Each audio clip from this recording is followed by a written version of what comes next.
Hi, this is Liz, and welcome to my podcast, Spiritually Speaking with Liz. I'm so excited to be back, season 3, and I've got some amazing guests lined up for you. But before we start, I'm just going to ask you again to like and subscribe to the YouTube channel and tick the little notification bell so you'll get notifications when I upload anything. And also on your podcast app, if you follow, and you could always leave a little review if you wanted to, that would be very nice. Okay, so today I'm super excited. I am joined by Lisa Erickson. So Lisa is a trauma-informed energy worker, mindfulness and chakra meditation instructor, and author. Her primary modality is chakra-based energy work, but she's also a certified mindfulness meditation instructor. Her speciality is women's energetics, women's subtle anatomy, and practices and tools that women can employ to heal, empower, and awaken themselves. She also specializes in sexual trauma healing for both men and for women. So she's written 2 books, Chakra Empowerment for Women and the art and science of meditation, how to deepen and personalize your practice. So Lisa, welcome. Thank you so much for joining me. Thank you, Liz, so much for inviting me. I'm excited to speak with you. Oh, I'm excited too. So I always like to ask, because I'm a bit nosy, so I always like to ask about somebody's journey, about how people came to where they are now. So what started you on your spiritual journey? When did you become aware of things? And how did you come to be a chakra specialist? Yeah, it really started with health problems that I was having straight out of college. I was actually working in technology in New York City, was under a lot of stress, a lot of deadlines, was having headaches and stomach aches. This is 35 years ago. And the doctor, when they couldn't really find anything medically wrong, somewhat unusually for the time, suggested meditation. And quite by chance, I ended up in a chakra meditation class. Of course, that's only one form of meditation, but it really worked for me. And I sensed the energies right away. And it really started to open me up to the way I experienced the world, which I hadn't realized. A lot of it was energetic. I didn't realize how much of an empath I was, all of those kinds of things. So for many years, it was a personal spiritual path. Eventually, I started to become interested in the other side of those teachings, which is more energy medicine, and studying that on the side. And I didn't make the transition to doing this for a living until after my first daughter was born, when I actually had been studying it for a while, but I had a kind of a health crisis and really had to utilize a lot of what I'd been learning. And it really got me fascinated about women's energetics in particular. So I started making this transition, and now I've been doing this for 20 years. Amazing. I think that's always the way, isn't it? We have to have the experience to then Yeah. lead us fully down the path. Yeah, exactly. What I wanted for you to talk about today, because I've been lucky enough to do some workshops with you, and what I love about you is that you bring the chakras to life because they are energy, so they are alive. They're not just this flat 2D thing in a book. And so what I thought would be really nice, because a lot of my listeners are just getting into their spiritual journey, they're hearing about chakras, but they're not fully knowing how they can use them. And what I love about your work is about how you empower us to work with the chakras, how you give little meditations to follow and great visualizations. So if that's okay with you, that's where I'd like to go today, for you to sort of give us a rundown on the chakras, where they are, how they work. Yeah, absolutely. And I think, speaking to what you're talking about, the different ways to access them, because I think that's what can happen is people may read about one method, they may try it out, they don't feel anything, and then they're like, oh yeah, that's not for me. But in fact, there are so many different ways to work with your energy centers visually, through affirmations, through touch, through, crystals and colors and sound. And so it's really about finding what is your access point, what really resonates for you. So that's really important. Did you want to just start with the root chakra and work up, or what feels good for you? That sounds good to me. Yeah. Yeah. Well, so I'll give my, introductory. The way I think about our energy body is that it is this intersection between our physical body and our psyche and our spirit. And the chakras are like the major organs, like we have in our physical body, our stomach, our heart, etc. The chakras are the main organs in our energy body, and they connect to all of those layers. So each chakra or energy center in energy medicine is linked to different physical systems, our skeletal system, our stomach, our nervous system, etc. And then on the psychological level, each chakra is linked to different emotions and different emotional patterns. And then on the spiritual level, they're linked to different spiritual experiences and different spiritual vibrations. So you can kind of work with them on whatever level you like. And when we talk about holistic medicine or holistic spiritual development, that's what makes energy work so powerful, is that you are really looking at you as a whole being. A physical issue is not just a physical issue, and an emotional issue is not just an emotional issue, right? So the heart of all that is the root chakra, because it's where our subtle body links in. So there's a lot of different mappings of the chakras. And in terms of the major ones that run kind of up the center of the body, different mappings will put them between 4 and 10. But the system that most people will see is 7. So that's what I'll work with, is 7 today. And the root chakra is the base one. It's usually associated with your tailbone, your feet, the base of your body. And it is where that physical subtle body link occurs. And when that energy is strong, you feel grounded, you feel present, you feel safe in your body.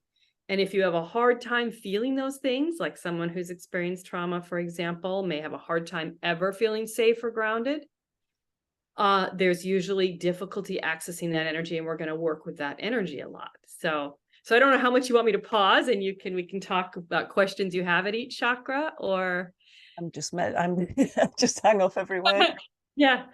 Well, I think one of the modern day epidemics at the minute, I would say, is probably a bit of a big thing to say, is that people seem to be here all the time, as in up in their head. And so like on phones, it's drawing you out, and people don't want to be in their body obviously through trauma, makes you want to come out of your body, but people who haven't suffered trauma still don't seem to want to be grounded. They don't want to be in, like, the base chakra. Anybody who knows about the chakras, then you hear all the time that everybody's wanting to open the third eye, everybody's wanting to open the crown and do these meditation, but nobody wants to be in the root. Nobody wants to be fully grounded, do they? Would you agree with that? Do you see a lot of that in your practice? I see so much of it. And, there's so many layers to that. I was just reading a research study about comparing how many hours kids would spend playing outside, a decade ago even, versus now. So there isn't as much physical activity. There isn't as much sense of connection with nature and the outdoors. Everything is very much screen oriented. And yes, literally being so much in our physical eyes brings our energy up here. And then you have the other piece that you mentioned, which is, spiritually, the upper chakras, when you're really focused on those, is more where the dramatic experiences are. So people tend to want to trigger those. But honestly, there's a limit to what you can experience and what healing or growth can take place. There's a limit if these lower chakras, if the foundation of the house is not strong. So often I'm saying to someone, oh, okay, that's great. You're so intuitive. You have such beautiful mystic experiences. But you're saying to me, you have difficulty maintaining the daily container of your life, right? A job and finances. Or you're saying to me, your emotions are very erratic. You have difficulty maintaining relationships. That's lower chakra work, and no amount of intuitive insights is going to help change that. We need to work on the base. So that is really a common thing I'm working. Yeah. I hear that a lot. I read about that a lot, and you can see it to people, can't you? Yeah, absolutely. Yeah, and it's very common in the spiritual community, and there is often an intersection also for those who have experienced some sort of trauma, especially in childhood. we'll develop patterns, coping mechanisms, ways of getting through. And that may have been sort of checking out from our surroundings in some way. Even if you don't consider your childhood to have been traumatic, maybe it was a difficult household in some way. We develop patterns of coping where we disconnect. And really what happens when we do that energetically, when we disconnect from our surroundings, where often our energy is floating up off our base, off our root chakra, all of this can become very well developed, might be very well developed third eye, but that ground isn't there. So, yeah. Yeah. Well, I can keep going to the sacral if you want, or yeah. Yeah. So this sacral chakra, there's different locations for the second and third chakra, but I like to work with the sacral really for women. It's in the pelvis.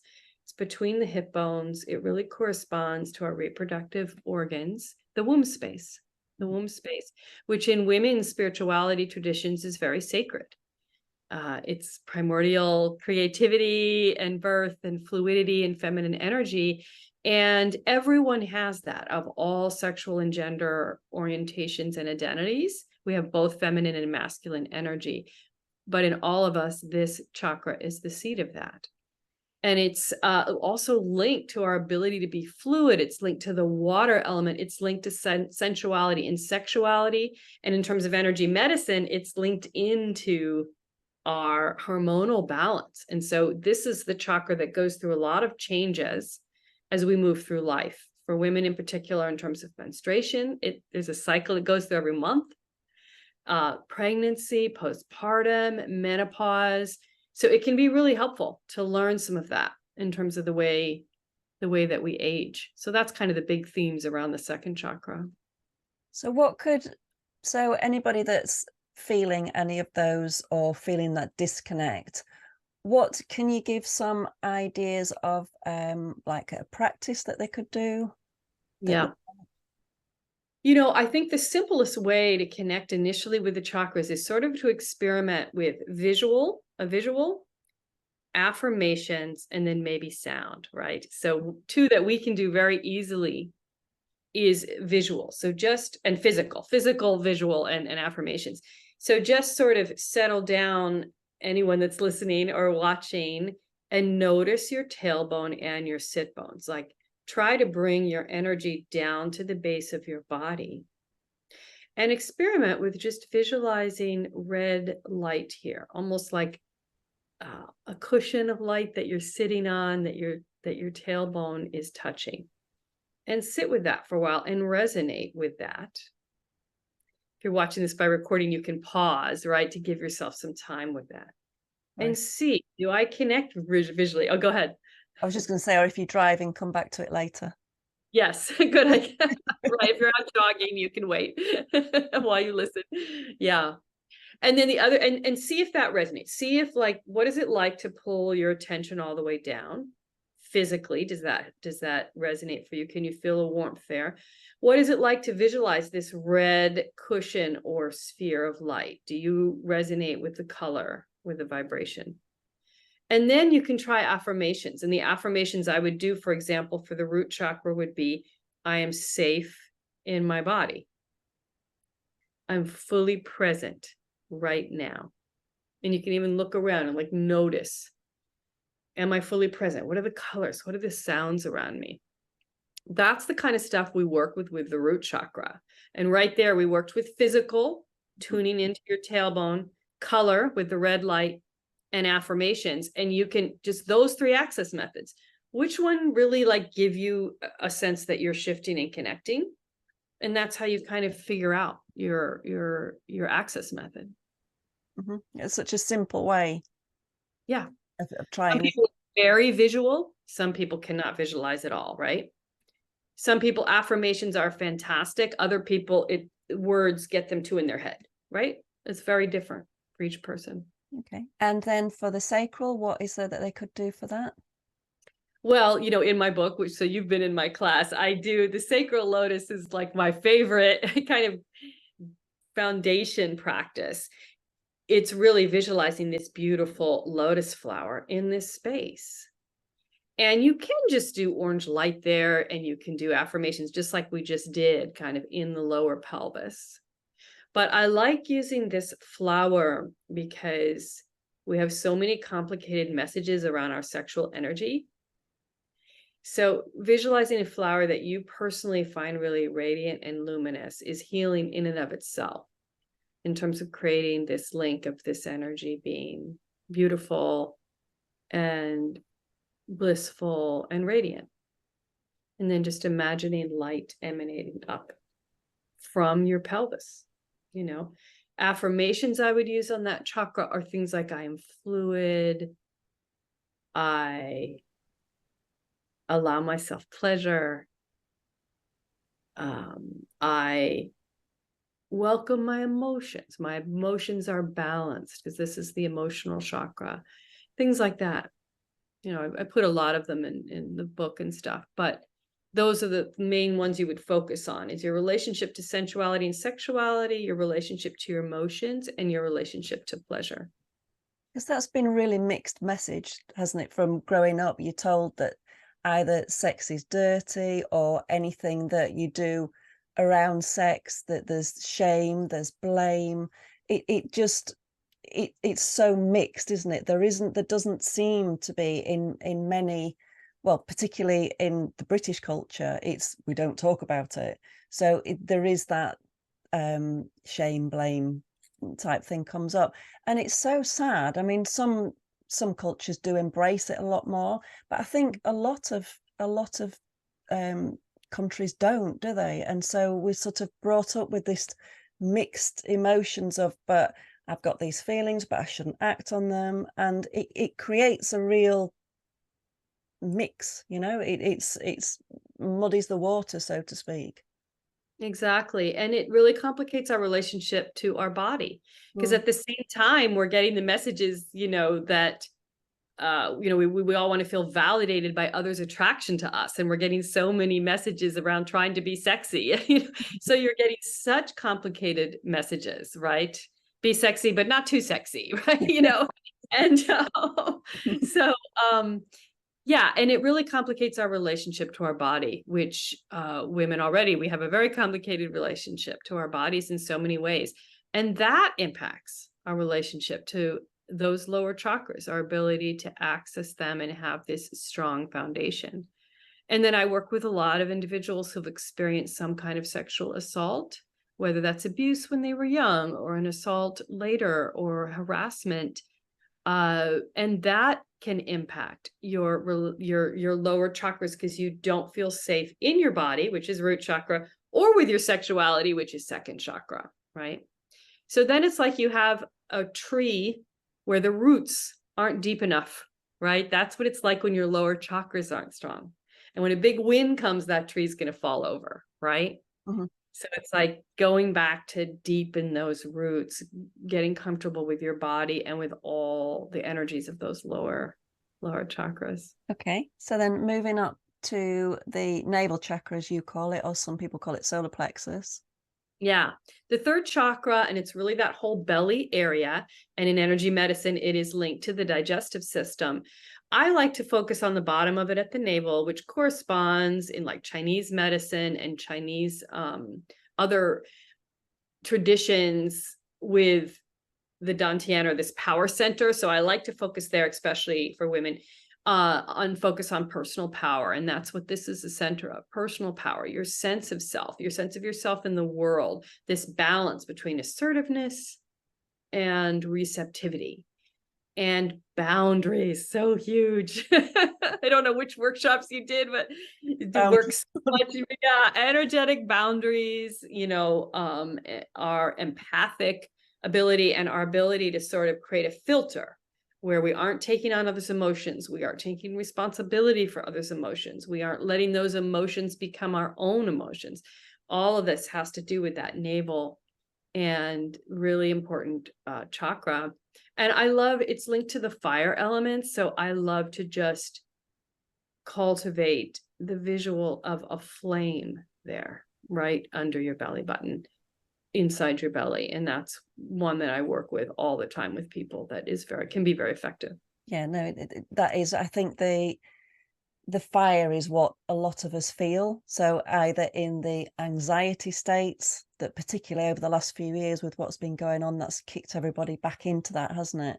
But also, like you said, it's that, like the be sexy but not too sexy, it's the same with be assertive as a woman but not too assertive. Nobody likes a woman who's too assertive, so just step back, but Yep. then be in your own power. So again, it's that mix, isn't it, of really trying to sort of let go of those past messages. That's what my battle's been in my life, is letting go of the conditioning that we've had, and to Yeah. just stand in your power and say, okay, this is me, this is who I am, and this is okay. Absolutely. And that is really partially about that strong navel chakra, that sense of self. Yeah. And it's so much about literally burning off, the imprints, Mm. that we've received, the mixed messages that we have received.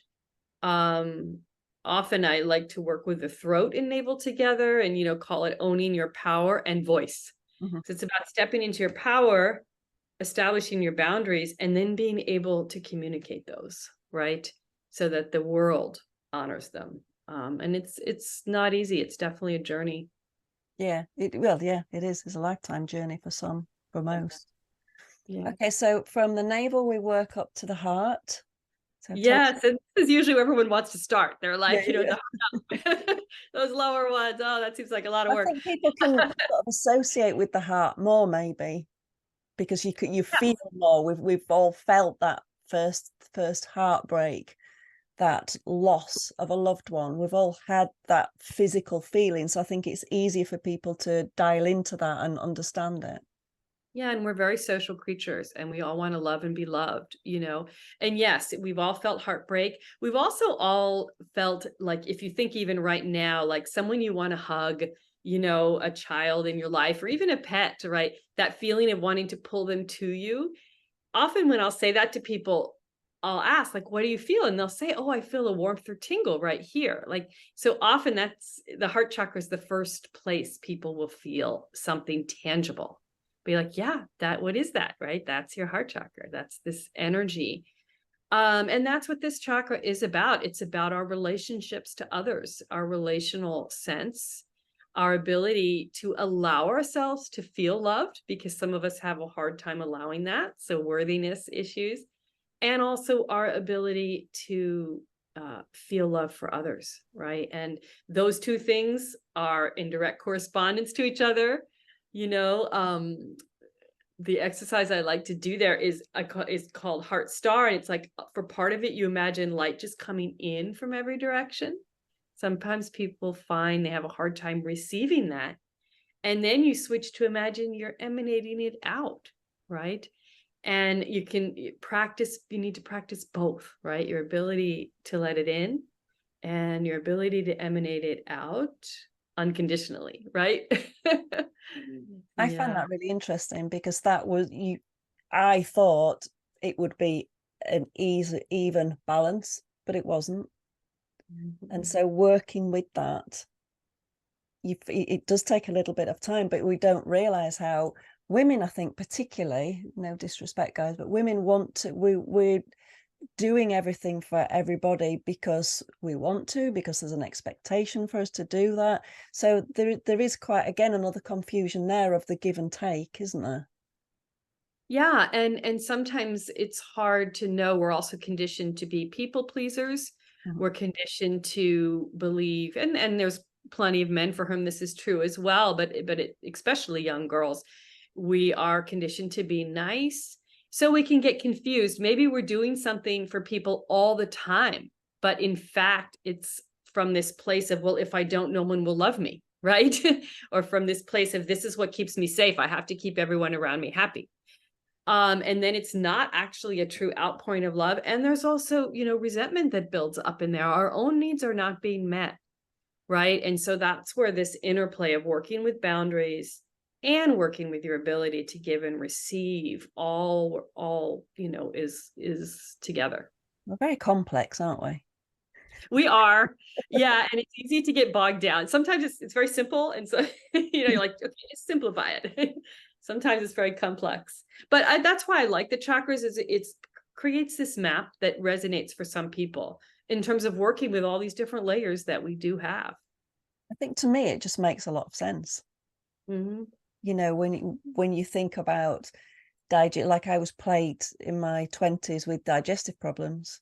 Mm. And then when I started addressing things, you know, with navel chakra, that started to ease. And so I know now that's my point of pain, if you like, that if I'm stressed or whatever, that is my first point Yeah. of, because I tense and just hold the navel tight, hold the stomach tight.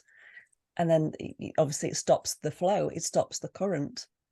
Yeah, exactly. That's classic boundary. Whenever someone, mentions digestive issues and stomach pain, which is also what I had in my 20s, one of the things that led me to the doctor, that led me onto this path. And really, in retrospect, it was a lot about absorbing people's energy and not realizing it, Mm-hmm. being a chronic people pleaser. And because of that, kind of having my energy inside out, trying to kind of sense, what does everyone want from me all the time, right? And then you end up taking it on, and you don't have that boundary. And it's like you literally take that energy into your digestive system, right? Which has as many nerve endings as our brain, right? They often call it the second brain. We have so many nerve endings in our digestive system. So it is very interesting how physical symptoms can be a message. Mm-hmm. Yeah. And moving on to the throat, a common one, I think, with people losing the voice, people Yes. who suffer from recurrent throat issues. Yes. Constrictions there when they're trying to say certain things. Yeah, we feel a lot in our throat. It's a very sensitive area tissue-wise. And yes, it's about our voice. It's about our ability to express ourselves in a lot of different ways, and our ability to hear, because this chakra does rule the mouth, but also the ears. So it's really everything, and writing, any kind of communication. So it's about our ability to receive feedback in a constructive way, and also speak, and to speak truthfully. Speak like, are you speaking just to please, or are you speaking your truth to connect? Do you Mm-hmm. use speech as a wall to kind of like keep people away, or do you actually use it to connect, right? And that's a lot of times people if you have trauma in your background or difficult childhood, etc., you will learn to use speech to please people in order to try to stay safe, or as a wall to keep people at a distance, Mm-hmm. and then feel lonely, feel Yeah. like no one knows who you are, Mm-hmm. right? And then there's what you were talking about earlier, the speaking from a place of power, learning how to just speak yourself and be okay with, some people may not like it. I'll be okay if they don't, right? It's okay. That was a hard one. I found that really hard. Yeah. Being brought up as a people pleaser and a good girl. Yeah. Then it is that difficulty of wanting to say what you want to say, but I don't want to upset them, I don't want to offend them, and like Yeah. pussyfooting around everybody. Where when you should, I think also when you get into your 50s, you get a bit more like, yeah, whatever. Well, and that's if you do menopause right. So you did menopause right, because yes, it's this great opportunity, and not that there's doing it wrong, but it is this huge opportunity to kind of just shed all those obstacles and just, no, this is it. This is me, Mm-hmm. right? My wisdom self. So, and energetically, there is a lot that happens at that time to support that. So that's wonderful. That was my experience as well. And in fact, Chakra Empowerment for Women, my first book, was published when I was 51, right? I was writing it in my late 40s. It sounds like you started this podcast. It's this whole journey into your voice. Yeah. Yeah. Yeah, it is. And it's, I think that I'd like to have you back at a later date about menopause and the chakras. Oh, I'd love it. It's my favorite topic these days. So yeah, so we'll definitely do that. Okay, so moving up to the third eye, what can you tell us about that? okay, well, here's the sexy one that everybody wants, right? It's the rock star. So many, fascinating things. And I call it the three I's, as in the letter I, because it's associated with intuition, imagination, and insight, like personal insight when you're growing, like, oh, that was just like my mother. I have that pattern. I didn't realize, you have this insight of a pattern that you have that you didn't realize. That's insight is one of them. Then, of course, imagination, this ability to visualize, dream things that never existed before, and then create them, right? And then intuition, that ability to know things that is beyond our cognitive mind. and there's so many different kinds of intuition that there are, right? So that's what we develop when we develop the third eye. And I think it's important to balance all three of those. Just developing your intuition without personal insight can be very dangerous. You can become very disconnected from reality, or imagination, so it's beautiful. And this is a very common meditation point, like to just visualize white light there. You can even just hold a finger there. And people will often have experiences of light here. The most important thing is that is grounded, that you sort of are staying in your body. There are techniques for kind of traveling out of your body, but really someone shouldn't be doing anything like that till they really have the roots of their tree strong. Which a lot don't. There's a lot of things about astral travel and people, exactly that. They're not grounded enough to be doing it, really, are they? They've not got that understanding, I don't think, and that importance of knowing the body. Yeah, exactly. And if someone is sort of going too far out relative to their base, what they can handle, often what we see is health problems. Or because it's like you're not quite in your body, so you're absorbing a lot of energies that your body is, you're kind of almost unboundaried. There's nobody tending the house, right? Everybody's checked out, or just difficulty maintaining life, a job and paying the bills and stability. So that's the thing. If that's happening to someone listening to this, you want to take a little break and focus on the more grounded aspects of your path and your energy. Yeah. Okay. And then moving up to the crown. Yeah. So this is often considered a spiritual chakra. It's really sort of half in, half out of this top back part of our head, where it's called the rear fontanel. It's one of those sections of the skull that in a baby is not fused shut yet, right? Because our brain grows so fast those first few months, it doesn't fuse shut for a while. One up here too. So the crown is here. And it'll be shown with like a lotus flower. It's connected to awakening and enlightenment, but it's also connected to meaning and purpose. So it isn't like if you don't consider yourself a spiritual or religious person, you don't have a crown chakra or your crown chakra is closed. It may express for many people more in terms of a sense of purpose, like maybe, you're very into a certain cause that is your purpose in life, right? That you could have a very open crown chakra, and that's how it expresses, right? That it comes through you in this way, as opposed to meditation or spiritual experiences. And so often in some traditions, there's a lot of focus on bringing the spiritual energy up through the chakras to open the crown for meditation experiences. Then manifesting for me is a process of bringing the energy down, sort of from inspiration down to birthing something. So you can work with the upward path and the downward path. I think the key component of working with the upward path is it starts at the base. You have to be grounded there, and then you move the energy up. You don't just try to open the crown, just like the third eye. You don't just try to open it without having this sense of your whole being, So I know that you're a Buddhist. So how does the chakras and the meditations, the visualizations, how does that fit in with Buddhism? Yeah, it's interesting. So the 7 chakra system I just outlined is really more aligned with the yogic traditions of India, although there are chakra systems from all over the world, right? There's systems that came out of Reiki in Japan, and actually there's energy center systems all over the world. They don't necessarily use the word chakra because that's a Sanskrit word from ancient India. But there's these energy centers, and that's what's so amazing. These core energy centers really in some form from cultures all over the world. So those teachings are not specifically Buddhist, but I do practice Tibetan Buddhism, and there is chakra systems within the branch that I study. Some branches of Buddhism really don't work with the energy body at all, and others do. And in those that do, you're connecting to that, you could say, spiritual vibration of the chakras. In terms of the connection to spiritual vibrations and meditating with the purpose of bringing those forth. Yes. So on a day-to-day basis, your meditation practice, do you follow strictly like the Tibetan pattern, or do you sort of scan in with yourself and think, okay, this feels a bit off today, let's do this? How does it work for I, you day to day? I do both. So I have a formal Tibetan Buddhist meditation practice that is my personal practice, right? And really has to do with the path I'm on there.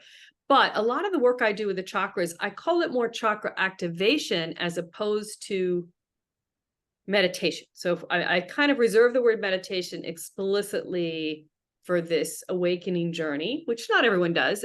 Words are used in different ways. And I use activation for kind of energetic health, right? So I will realize all the time, oh, I need to activate my boundaries in this situation, or my throat chakra is blocked, or I'm feeling really constricted in my heart and I need to have an honest conversation with this loved one. I need to open up there. Oh, I'm not grounded. I'm all up here. I'm frenetic. Too much coffee, which can do that. I need to ground, and then I'm working with my chakra activation practices. So I have two different ways I'm personally working with the chakras. And some people in my clientele may be more oriented this way, and others more spiritually, more personal growth and health on this side. Again, you can kind of work with them for whatever you need in your life. Mm-hmm. Yeah, that makes absolute sense. Now, the way I found you was, it's a long time, it's over 10 years ago, I can't remember how long, and it was about being an empath, about not being in control. I just discovered, or was thinking, I must be an empath here, and really struggling. And I did one of your empath workshops, I've forgotten what it was called now. And one of the things I'd like you to talk about, because this was a game changer for me, and that is the second skin activation. Yes. Yeah. And the second skin is an activation tool that's in my book, Chakra Empowerment for Women, but I teach it a lot. And in sessions too, that combines the groundedness and connection to the physical body of the root chakra and the boundaries and sort of filtering capacity of the navel chakra. And really, it's like you activate red light at your root, red light at your navel, and you imagine it's creating this additional energetic skin on top of your own skin. Our skin holds our organs in and protects our muscles, and that's what it is. It's a protective filter. This is an energetic skin that really you can learn to have as your default way of walking around in the world, where you can still sense what you need to intuitively, but you no longer take it in as your own. And even just that idea can flip someone, right? And then it takes a little practice. So I would love to hear, like, how long did it take you to feel as if you kind of changed your default way of being in the world? It took me a while. It took me because of that people pleaser, because of that confusion. And what you just said really sort of struck a chord when you said about the navel chakra, it was operating inside out. Yeah. And that took a while to flip back. So I would say it took me a good couple of months with regular practice to be able to I would do it on a morning when I'd done my meditation, and then out in the day, I was finding it harder to keep it going. Yeah. That makes sense. So it was strengthening it. So the time I was fine because I'm very visual. So I was fine activating it, visualizing it, feeling it. But then partway through the day, I would start to be feeling things again that weren't mine. So then I would have to sort of like, oh, wait a minute, just find a quiet space, just go over it again. So a little while, and then it got, I make my friends laugh with this, but then it got to the point where if I was out and I felt anybody's, that I would literally, because I would wear rings, I would literally touch a ring like it was a button and poof, it's there. That's fantastic. Yeah. Well, and I'm so glad you shared that, because that is the reality of it. It's just like going to the gym and trying to build up your biceps. It doesn't happen in one visit to the gym. It's this process, chakra activation. It's this process of strengthening your connection to your subtle body, your ability to shift intentionally. You got to the point where you could hit your ring and do it, right? That takes time. And that's so important because often people will be like, oh yeah, I tried the chakras, I didn't feel anything, not for me. And this is for the reality. No, stick with it and you will feel definitive shifts. It really is about practice and empowerment. Yeah, over time. And now it's probably your new default. I mean, for me, a same journey, and still I can get knocked out, right? I can have a day where I get triggered, where I'm tired, a combination of factors where I'll all of a sudden realize, oh, wow, I've dropped my boundary. I'm picking up everything. I need to recenter. Second, Yeah. What tips could you give? So obviously that would be one, but Yeah. for the way life is going, as it just seems everybody's rushing more. Everybody seems busy, it's like busy, busy, busy. And what advice, what tips, what exercises could you recommend to people to make them feel more present, to bring them into that calmer space? Yeah. I think I want to say the lower chakras, but to make it more accessible reality, I really think connection to nature is so important. Yeah, me too. And those lower 4 chakras are linked to the elements. The root is earth, the second is water, the third is fire, the heart is air, this lower 4. And it's really like just even going for a walk and not putting in AirPods and just focusing on the senses and being like, okay, I'm going to focus on earth. What does my feet feel like as I walk? Is there water in the air? Is there a body of water around? And, if connect to that. What is the air like, right? Feel the heat of the sun. These are the elements, and you can, if you want, link them to those associated chakras. It can be a very powerful way of just giving yourself a quick connection point to those chakras and also getting you connected to your body. And it just links your subtle body right in. So for anyone who's sort of like, I don't think I'm ready to try activations or meditations or affirmations, that's my starting point. Connect to your body and the elements. And that is, in fact, energy work. Yeah. And it's the simplest thing to do, isn't it? It's just, it only takes 5 minutes, 10 minutes just to, I think, just you breathe again properly. For me, whenever I go in woods, then I just have like a big sigh. Yeah. And it's just, yeah, it just releases everything. Exactly. As well as connecting. And then you have a reference point. If you want to do more focused chakra activation work, you have a little bit of a reference point, a memory of what it feels like to be present in your body. Yes. Yeah. So from Lisa now to Lisa, how old are your twins now? My twins are seniors in high school. Oh. They are 17. And my oldest one is a sophomore in college. So yes. Right. Okay. Time. How it goes, right? They were probably little kids when you came to my first workshop, and they were probably making noise in the background. Yeah. No, not teenagers, and they're never home. So from you now, maybe to the sophomore, to your daughter. So from Lisa now to your daughter, or you at that age, what little wisdom pearls could you give, would you say, for in that age gap? Yeah, I mean, some of it's very general. It's like, focus on finding out who you are, right? I definitely constantly want to tell all of my kids, get off your phone. Literally take breaks, right? Make sure and be in your body and be in your body. And really, you can't make everybody happy and you can't make everybody like you. And yes, embrace this other side of life, energy, this unseen part. Tune into it and embrace it and find what tools work for you to help you connect with it. There's more to life than just what we see.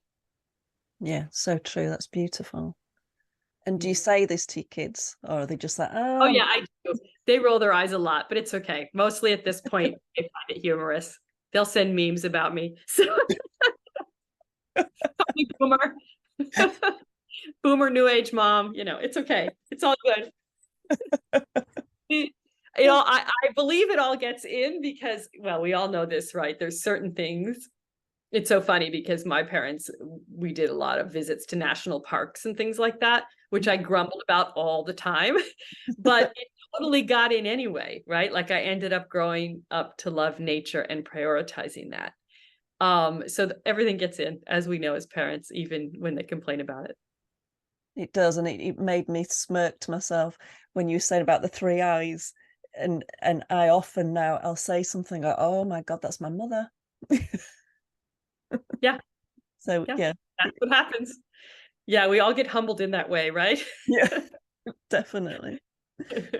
Oh, Lisa, thank you so much for joining me. You've been an amazing guest, and guys, you can see why I wanted Lisa on, and we'll definitely rearrange for you to come back for like a menopause special, please, because that would be amazing.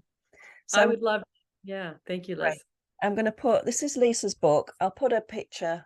You can't see that very well because of the light, but I will put a picture of it on. And in all the show notes, I will put links. Lisa never stops. I've never known somebody work as hard because you're always creating courses, Oh, writing blogs.